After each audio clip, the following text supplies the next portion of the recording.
Hello, my name is Stan Betancourt, and I'm going to talk about my discipline plan.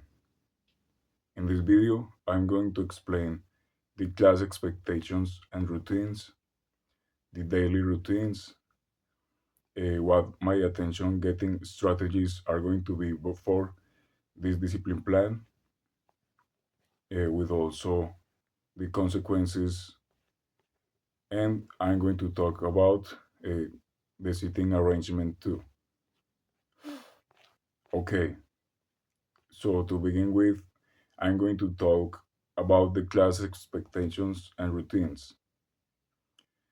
The class expectations and routines for this discipline plan are that the students are expected to be respectful, to listen, to speak kindly, and to cooperate.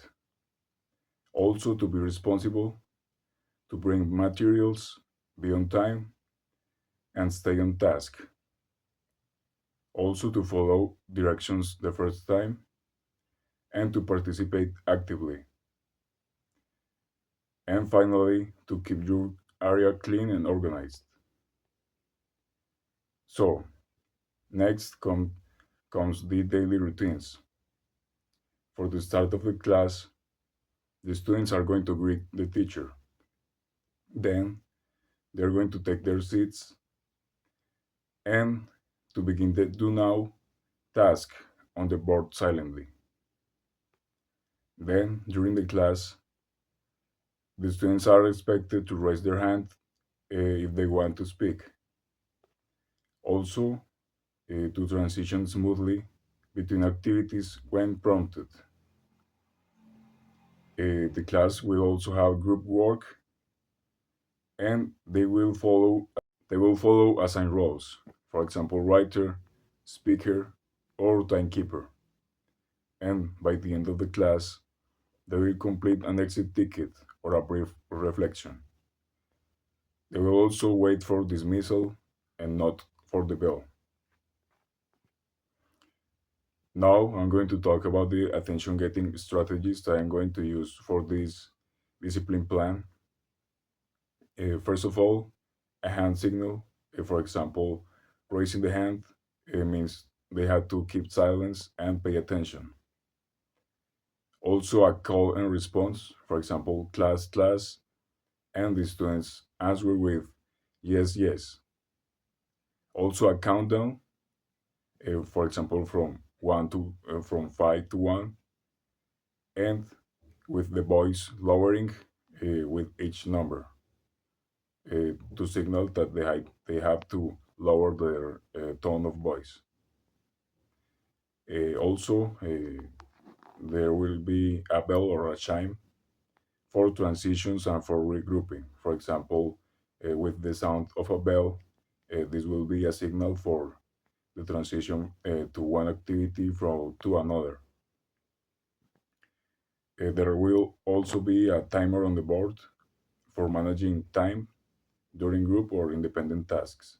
So during the activity, there will be the timer, and once the timer has finished its count, there will be a sound of a bell or a chime.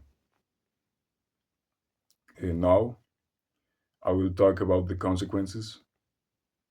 First of all, the positive consequences. For example, verbal praise and recognition. Uh, also, also there will be a system of points towards the end of the class to achieve a reward. For example, they will get a free sitting day or a homework pass. So with each right answer by a student, they gain 1 point, and they accumulate points in the board. And by the end of the class, these points can be exchanged for one reward. Uh, there can also be positive phone calls for the parents to congratulate them for their students' performance. Uh, There can also be certificates for participation or improvement when a student like excels at participation, or they like are very proactive in the class. They can get a certificate like a diploma or something like that to like reward them for their behavior. And then there are the negative consequences. Nonverbal reminders like eye contact or proximity when they are talking to each other, in order to like make them go quiet. Also a verbal warning, like just telling them to keep quiet and pay attention. And finally, to change seats or a temporary removal from the group. Now I will explain the seating arrangement for my discipline plan. First of all, it has an U-shaped seating in the outer perimeter, like the outside of the seating arrangement is U-shaped. The desks are arranged in an U shape, facing the center and the teacher. The benefits of this is that it promotes a whole class discussion. All students can see each other and the teacher also, and it allows the teacher to move freely and maintain eye contact with the students. And also, it has group clusters in the center of the room. There are two clusters of four desks in the middle. Students here work in small teams, and the benefits of this is that it encourages collaboration. It is easy also for the teacher to monitor from all sides, and it can be rotated for different student groupings. The teacher's desk is in the front center. It is positioned centrally at the open end of the U shape, and it offers visibility of the whole class. It also allows for smooth transitions into whole class instruction. Between the U shape and the central clusters, there is an open space. The benefits of this is that it allows easy movement for the teacher.